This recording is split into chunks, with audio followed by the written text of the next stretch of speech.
दोस्तों स्वागत है आपका एक बार फिर। फ्रेंड, हमारी भारतीय अर्थव्यवस्था की सीरीज चल रही है हिंदी में। ये बेसिकली जो सीरीज़ है ये यूपीएससी और आईएएस लेवल के लिए है। जो बच्चे यूपीएससी और आईएएस की तैयारी कर रहे हैं वो इन वीडियोस को देखें। अगर आपका हिंदी मीडियम है तो यही सीरीज़ जो है इन फ्यूचर में इंग्लिश मीडियम के द्वारा मेरे द्वारा ही जो है लेके आएगी। मैं मतलब लेके आऊँगा। अभी तक हमने गरीबी को थोड़ा डिटेल में समझ रहे थे।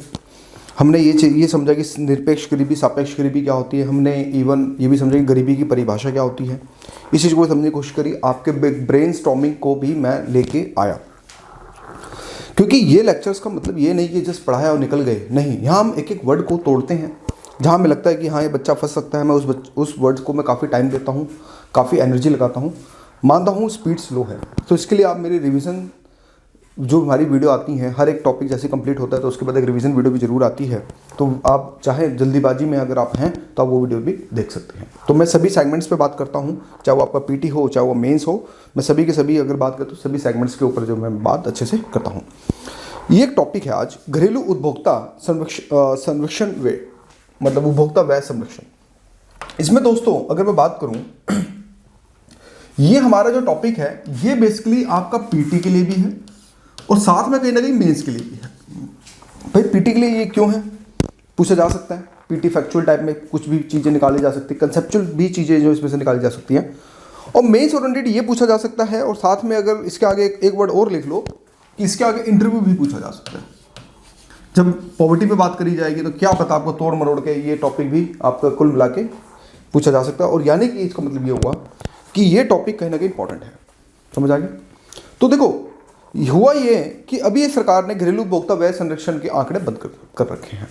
उनका मानना यह है कि इससे निष्कर्ष इनके सही नहीं निकल रहे हैं, हमारे प्रशासन पे दबाव पड़ता है, आंकड़े सही नहीं होते हैं तो फिर चीज़ें जो है बंद हो जाती हैं। तो लेकिन ये आंकड़े हैं क्या, क्योंकि कहीं ना कहीं गरीबी से जुड़े हुए आंकड़े हैं ये, तो हमें थोड़ा समझना पड़ेगा। यहाँ पर मैं आंकड़े वो कि इतना % 2% नहीं, मैं ओवरऑल थीम क्या है इस टॉपिक की, मैं उस थीम को जो है समझने की कोशिश करूँगा। अगर आप ध्यान से देखें तो यहाँ पर ये बोला कि सरकार ने घरेलू उपभोक्ता व्यय संरक्षण, घरेलू डोमेस्टिक उपभोक्ता हम जैसे लोग जिसको हम बोलते हैं कंज्यूमर, व्यय माने आपका हो गया लाइक एक्सपेंडिचर, संरक्षण माने हो गया सर्वे, यानी कि हाउस होल्ड कंज्यूमर एक्सपेंडिचर सर्वे भी इसको हम बोलते हैं। ठीक है। भारत सरकार ने क्या किया कि यहाँ पर 2017 से 2018 के डेटा के आंकड़ों को गुणवत्ता की वजह से नहीं जारी करने का निर्णय लिया कि आखिर भारत सरकार गरीबी के आंकड़े की मैथोलॉजिकल क्या है, मतलब मेथड्स क्या हैं। आज बेसिकली यही वीडियो में आज हम डिस्कस करेंगे आखिर कौन से मेथड को यूज़ करती है, कौन कौन से आंकड़ों को जो बेसिकली लेके चलती है। अगर मोटा मोटा अगर हम देखें तो मतलब ये समझे, मैं कमेटियों के बारे में बाद में आऊँगा, इसके बाद की चीज़ें होंगी कमेटियों भी होंगी।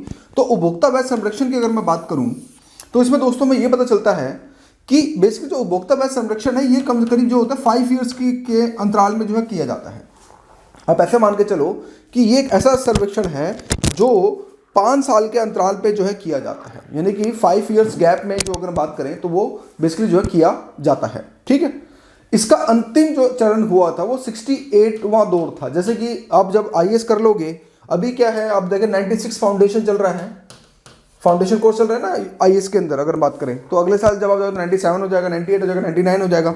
तो उसी के जैसे ही इसका भी एक दौर है जिसमें 68वां चरण जो हमें देखने को 68 जिसको हिंदी में कहते हैं का आयोजन 2011 से लेकर जून 2000 के बीच में जो किया गया था। और जो ये कौन करता है, ये बेसिकली करता है मॉस्पी। मॉस्पी के अंदर कौन करता है, ये करता है एनएसओ। समझ आ गया? यानी कि कुल मिला के हमें ये चीजें समझ आई कि कहीं ना कहीं ये जो आंकड़े हैं, अगर हम बोलें, अगर हम ये चीजों को देखें तो हमें ये पता चलता है कि जो घरेलू उपभोक्ता व्यय संरक्षण है वो कहीं ना कहीं मॉस्पी करता है। और मॉस्पी के अलावा अगर हम बात करें तो वो कहीं ना कहीं अगर चीज़ों को देखें तो वो कहीं ना कहीं हमें लाइक एनएसओ ही जो हमें देखने को यहाँ पे मिलता है। ठीक है। तो हमें ये पता चला कि एनएसओ के द्वारा ही जो ये आंकड़े जो बेसिकली अब इन फ्यूचर में जो पब्लिश किए जाएंगे। भाई बंद क्यों किया गया? इसलिए किया गया क्योंकि उनको ये लगता था कि जो इसके आंकड़े हैं वो ठीक ठाक नहीं आ रहे हैं। दूसरा, इससे प्रशासन पर ज़्यादा जो है इसमें दबाव महसूस करने को ज़्यादा मिलता है। इससे क्या दबाव का मतलब ये समझो कि एक तो उसमें मैन पावर ज़्यादा लगती है, और दूसरा जब आंकड़े निकलते हैं तो द हिंदू इनकी ले लेता है, अच्छे से बजा डालता है। तो जिसके कारण क्रिटिज्म भी कहीं ना कहीं एक पक्ष हमें जो देखने को मिलता है, जिसके कारण ये आंकड़े इन्होंने बंद किए। तो ये आंकड़े हैं क्या, पहले इस चीज़ को समझने की कोशिश करते हैं।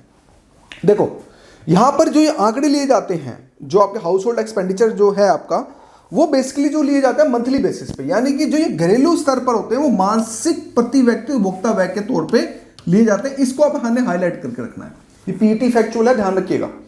और साथ में जो ये आपका monthly per capita consumer expenditure है, जिसको हम MPCE कहते हैं, के वर्ग से इतर घरों और व्यक्तियों के वितरण का अनुमान लगाता है। यानी कि हमें ये पता चल गया कि हाउस होल्ड और साथ में पर्सन, यानी कि आप ऐसे मान के चलें कि NPCE जो है ये दो तरह के आंकड़े मतलब कि अनुमान लगाता है, जिसमें आपका एक हो गया हाउस होल्ड, एक आपका हो गया हाउस होल्ड और एक हो गया आपका पर्सन्स। ठीक है, ये दो तरह के आंकड़े मतलब कि यहां पे जो अगर बात करते हो जो निकालता है। और ये घरों में वस्तुओं और सेवाओं, एक चीज और वर्ड याद रखना, वस्तुएं जो गुड्स, ठीक है, सेवाएं सर्विसेज, सर्विसेज में खाद्य और गैर खाद्य, यानी कि वो चीजें जो हम खा सकते हैं फूड, वो आइटम जो हम नहीं खा सकते वो उनको हम बोलते हैं गैर खाद्य। इनकी खपत पर जो खर्च होता है उनके बारे में जानकारी एकत्रित करने के लिए डिजाइन किया गया है। तो वो फैक्चुअल है, ये चीजें याद रखनी पड़ेंगी, क्योंकि इसमें हम भी कुछ नहीं कर पाएंगे, कोई ट्रिक नहीं है। ट्रिक इसमें बस यही है कि आप ऐसे समझ के चलो कि जो monthly per capita consumer expenditure है, जो MPCE है, वो कहीं ना कहीं हाउस होल्ड और साथ में पर्सन्स को लेके चलता है। और इसके अंदर जो घरों के अंदर है, जो हाउस होल्ड के अंदर है, इसी के आगे जब लगाओगे तो गुड्स एंड सर्विसेज को जो है ये इसके जो है खर्च को जो डिजाइन करने के लिए जो यहाँ पे किया जाता है। समझ आया? इसका उपयोग सकल घरेलू उत्पाद, यानी कि सकल घरेलू उत्पाद का मतलब क्या होगा? GDP, क्या करने के लिए?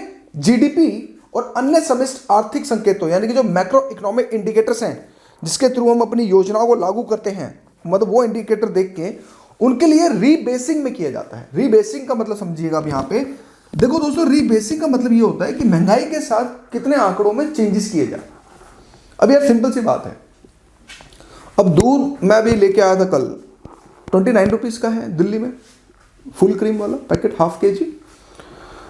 वही 10 साल पहले चले जाएंगे तो मे भी आपको 10-20 रुपए का मिलेगा। पहले 20 रुपए का दूध था, अब 29 का दूध है, तो 9 रुपए क्या हुआ 10 साल में? महंगाई। तो उसको रीबेस करने के लिए, यानी कि वही 29 तक लाने के लिए रीबेस करना, चीजों को रीस्ट्रक्चर दोबारा से करना कि भाई महंगाई कितनी बढ़ रही है, क्या है, किस तरह से है, उन्हीं चीजों को करने के लिए यहां पर ये आंकड़े जो बेसिकली लेके आए हैं। तो हमें यह पता चला अभी तक कि MPCE के अंदर हमें यह पता चला कि घरों और व्यक्तियों का सर्वेक्षण किया जाता है। घरों के अंदर हमें यह भी पता चल गया कि इस घर के अंदर गुड्स और सर्विसेज के अंदर खाद्य और गैर खाद्य दोनों चीजों का इसमें सर्वेक्षण जो है आप मतलब कि जो है किया जाता है। और ये क्यों जरूरी है? क्योंकि जिससे हम अपनी GDP और साथ में जो भी हमारे मैक्रो इकोनॉमिक आंकड़े हों, हम उनको जो है चीजों को ध्यान से लेके चल सके। समझ आ गया? चलो, तो 2018-2019 के जो सर्वेक्षण हुए थे उसमें ये एक निष्कर्ष निकला था कि उपभोक्ता खर्च में लगातार कमी हो रही है और इसके प्रतिकूल निष्कर्षों के कारण रिपोर्ट को जारी करने पर रोक लगा दी गई। रीजन बेसिकली ये था कि उपभोक्ता खर्च में लगातार कमी हो रही है।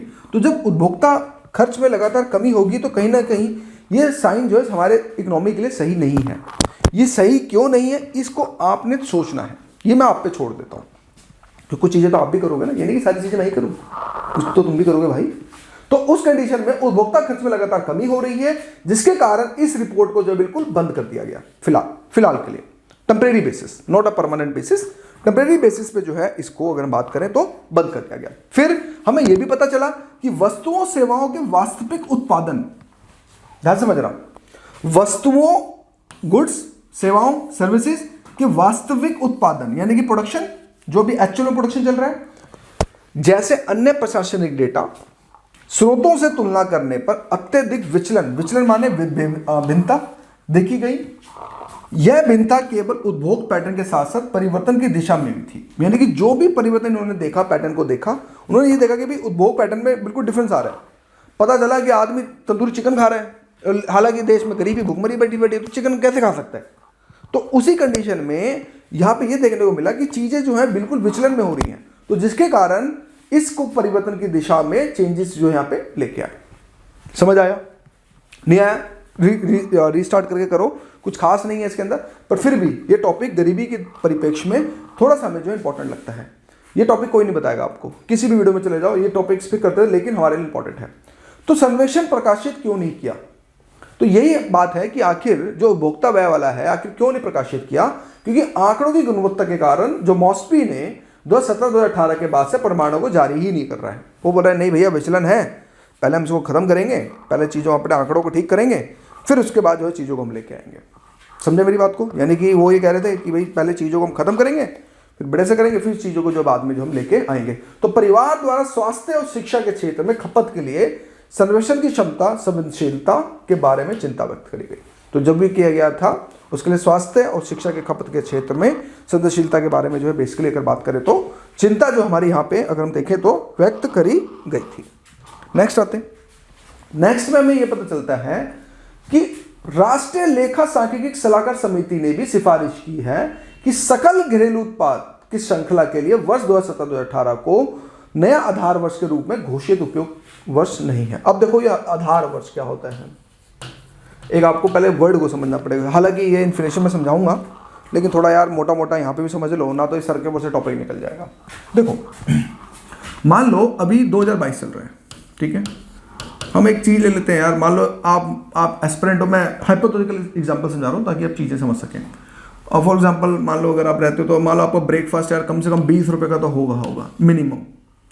वहीं अगर मैं 2010 की बात करूँ, ठीक है, 2010 की बात करूँ तो भाई मान लो वो ब्रेकफास्ट आपका 15 रुपये का हो जाएगा, उस समय होता होगा, ठीक है। तो अगर हमें 2022 का निष्कर्ष निकालना है तो हमें 2010 के आंकड़ों को देखना पड़ेगा, यानी कि कोई भी आंकड़ा। अब देखो यहाँ पे 2010 का मतलब 2010 ही देखना पड़ेगा, 2011 भी हो सकता है, 2012 भी हो सकता है, 13, मतलब जो एक बंदा किसी आंकड़े का एक बेस बना लेता है, ये बेस अब डिफरेंट होता है कि क्या है, किस तरह से, वो मैं इन्फ्लेशन समझाऊंगा कि कैसे हमारी देश की जनसंख्या, मतलब हमारी इंडिया गवर्नमेंट किस तरह से लोगों को पागल बनाती है कि हमारी जीडीपी बढ़ रही है, क्रिटिकल एस्पेक्ट्स के साथ। तो वो सब चीज़ें जो हम देखने की जो है कोशिश करेंगे। तो इसमें हमें ये पता चला कि जो 2010 है इसको बेसिकली हम जो है अगर हम बात करें तो इसको हम आधार वर्ष जो है ले लेते हैं। अभी मोटा मोटा सिर्फ इतना ही समझो, इससे ज़्यादा मैं लेके जाऊँगा तो लेक्चर बहुत बड़ा हो जाएगा।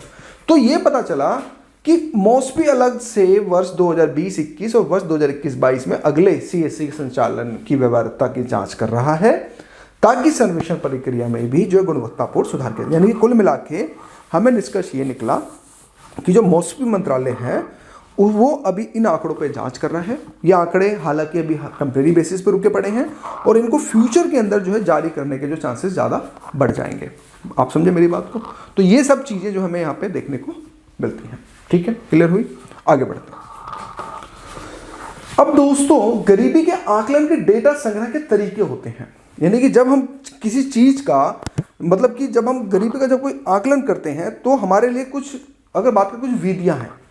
ठीक है, कुछ विधियां कैसी है, उन गरीबी के आंकड़ों की, डेटा संग्रह के की, मतलब कि अगर बात करें तो आंकड़ों की जो हम विधियों को यहाँ पे अगर हम बात करें तो हम समझने की जो है कोशिश यहाँ पे करते हैं। करते कैसे हैं? जैसे हमारे पास एक विधि आती है दोस्तों जिसको हम बोलते हैं मिश्रित संदर्भ अवधि, यानी कि मिक्स्ड रेफरेंस पीरियड, जिसको आप शॉर्ट फॉर्म लिखो एमआरपी। हमेशा शॉर्ट फॉर्म जरूर लिखो कि मिक्स्ड रेफरेंस पीरियड, यानी कि जिसको हम शॉर्ट फॉर्म में हम कहते हैं एमआरपी। अब देखो एमआरपी क्या है, आखिर गरीबी के अंदर कैसे आंकड़ों को लिया जाता है, उसी के इसके ऊपर ही आज जो है बेसिकली जो डिस्कस किया जा रहा है। यानी कि गरीबी के जो आंकड़े हैं किस तरह से किए जाएंगे, उन्हीं चीज का अगर हम बात करें तो आज उसी के परिप्रेक्ष्य में जो चीजों को यहाँ पे हम जो है देखने की जो है कोशिश यहाँ पे कर रहे हैं। पहला, मिश्रित संवृत अवधि आधारित अनुमानों का उपयोग करने की सिफारिश की, ठीक है, समिति ने करी। कौन सी समिति, हम उस पर नहीं जाएंगे। जिसकी गणना निम्नलिखित मदों पर खपत पर आधारित होती है, जिसके अंदर मिक्स्ड मतलब मिश्रित संदर्भ अवधि में इन चीजों को लिया जाता है। अभी इसके आप आगे भी है, थोड़ा वेट करें। जिसके अंदर अनाज, दालें, दूध, खाद्य तेल, मांसाहारी वस्तुएं, सब्जियां, ताजे फल, सूखे मेवे, चीनी, नमक, मसाले, अन्य भोजन, नशीले पदार्थ, सिगरेट, गुटखा, तंबाकू, ईंधन, कपड़े, जूते, शिक्षा, चिकित्सा, गैर संस्थागत, ठीक है, मनोरंजन, व्यक्तिगत शौचालय के सामान, अन्य सामान या फिर अन्य सेवाएं और टिकाऊ वस्तुओं को जो है कुल मिला के, ये याद करने की जरूरत नहीं है, याद करने लग जाओ, याद करने की जरूरत नहीं है। इसमें मोटा मोटा ये है कि इन चीज़ों को अगर हम बात करें मिक्स रेफरेंस में जो है लिया जाता है। ठीक है, अब लेकिन इसमें ट्विस्ट यहाँ पे ये है कि मिश्रित संदर्भ अवधि, जिसको हम बोलते हैं एमआरपी के अंदर दोस्तों पिछले 65 दिनों में, ध्यान समझना, यानी कि एक साल, ठीक है, एक साल में 5 कम आवर्ती वाली वस्तुओं, 5 कम आवर्ती मतलब वो ट्रेंड जिनमें, मतलब कि ट्रेंड जो है कम है, जिसके अंदर कपड़ा, अब देखना कपड़ा, दूसरा आपका आ गया जूते, क्योंकि इन पे आदमी कम पैसे खर्च करता है, अन्य टिकाऊ सामान, अन्य टिकाऊ सामान, शिक्षा और स्वास्थ्य।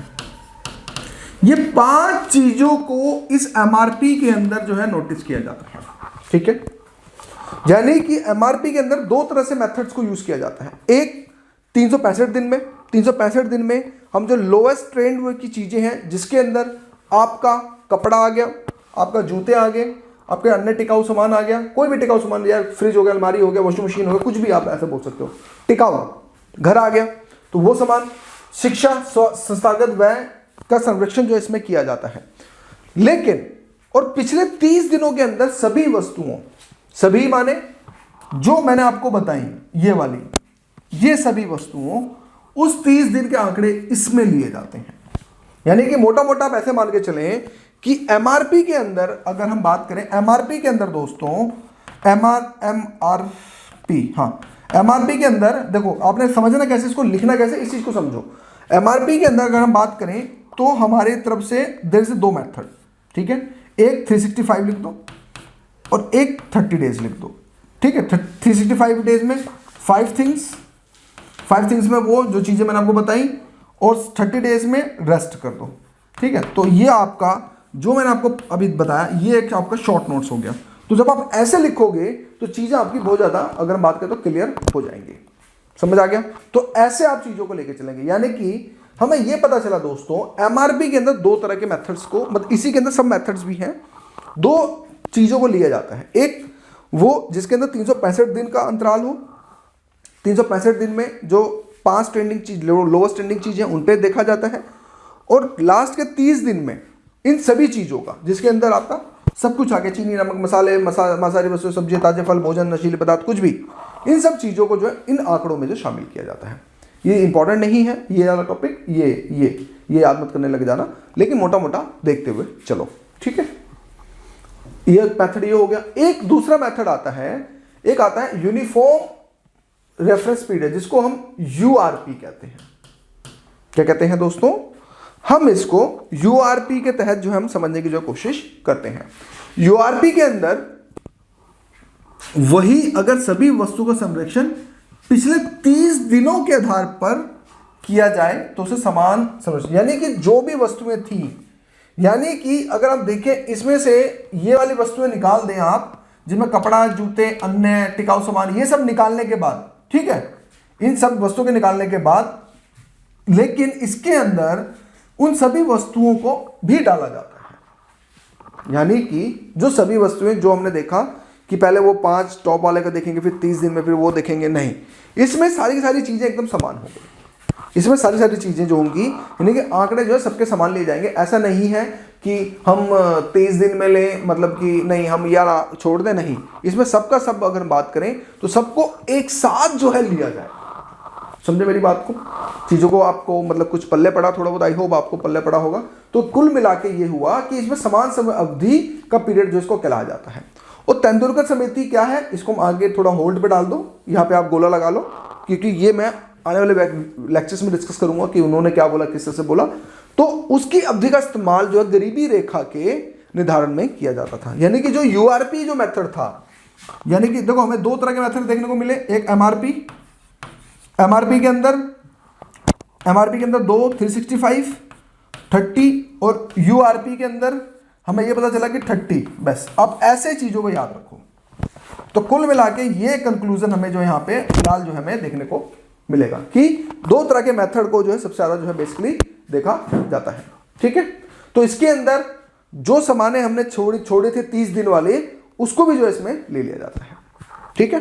तो इसमें एक तरह से समान अवधि जो होती है, बिल्कुल सबके साथ समान, मतलब एक तरह से जो है लिया जाता है, ठीक है। चलो आगे बढ़ते हैं। भारत में गरीबी स्तर का आकलन, ठीक है, गरीबी स्तर का आकलन को थोड़ा सा देखेंगे और गरीबी रेखा कल करेंगे। देखो भारत में गरीबी के स्तर का आकलन के लिए हमें ये चीजें समझ आती हैं कि भारत में उपभोग और आय, एक चीज समझना दोस्तों, हमारे जो देश के अंदर गरीबी जो होती है वो दो तरह से ली जाती है, मतलब दो तरह से हम इसका आकलन कर सकते हैं, जिसके अंदर आपका उपभोग हो गया और साथ में आय के स्तर पे भी जो है हम अगर बात करें तो गरीबी के स्तर को जो है आकलन किया जा सकता है। यानी कि भारत में उपभोग और व्यय के गरीबी के स्तर का भी यहाँ पे आकलन जो है बेसिकली किया, मोटा मोटा किया जा सकता है, जिसके अंदर उपभोग की गणना उस धन के आधार पर की जाती है जो एक परिवार द्वारा आवश्यक वस्तु पे खर्च करता है। यानी कि वह आवश्यक वस्तुएं वो जिनके बगैर आप नहीं रह सकते, तो ये एक वर्ड जो है आवश्यक वस्तुओं पर जो है खर्च करता है, उसको हम गरीबी के स्तर का आकलन के तौर पे मतलब कि हम समझते हैं। यानी कि अगर हम बात करें तो इसमें जो है हम अगर हम बोले तो उपभोग व्यय पे, यानी जब हम चीजों को खर्च करते हैं, यानी कि किसी चीज को कंज्यूम करते हैं तो हम कितना पैसा देंगे, तो वो चीजें जो आंकड़े जो होते हैं वो गरीबी के आकलन के तौर पे हमें देखने को मिलते हैं। दूसरा एक होता है आय, कि आखिर हम एक परिवार कितनी आय के अनुसार जो है करता है, यानी कि जब एक परिवार जो होता है वो कितनी एक आय जो है अगर हम बात करें तो बेसिकली अगर बात करें तो वो अर्जित जो है करता है, तो उन्हीं चीजों को इसके अनुसार जो है यहाँ पे करी जाती है। यानी कि भारत में गरीबी स्तर का आकलन करने के लिए हमें दो तरह से आंकड़ों को देखा जाता है, जिसमें हम आय भी बोल सकते हैं, जिसके अंदर आय वो आखिर वो क्या है, कितनी अर्जित कर रहा है, और दूसरा उपभोग, आखिर वो कितनी आवश्यक वस्तुओं को कितनी वो चाहता मतलब कि खर्च जो है कर रहा है। तो ये कुल मिला के हमें गरीबी के आकलन के स्तर का हमें देखने को मिलता है। तो आज की वीडियो के अंदर हमने दो तरह की चीजों को समझा, कि एक तो डेटा उपभोक्ता व्यय सर्वेक्षण को समझा कि आखिर क्यों जारी नहीं किया जा रहा है, हमने उस चीज को बहुत ज़्यादा डिटेल के अंदर समझा। फिर हमने ये भी समझा कि एमआरपी और यूआरपी के अंदर क्या फ़र्क होता है, किस तरह से आंकड़ों को जो है लिया जाता है, क्योंकि ये आपको नोट्स, ये आपको जो है ये चीज़ आपको कहीं नहीं मिलेगी, या जब आप मंत्रालय की वेबसाइट देखेंगे तो आपको चीज़ें वहीं से मिलेंगी। और यूपीएससी के अंदर या फिर स्टेट पीसीएस के अंदर जो भी क्वेश्चंस बनाए जाते हैं वो कहीं ना कहीं गवर्नमेंट वेबसाइट्स का रेफरेंस लेके ही जो चीज़ों को लिया जाता है।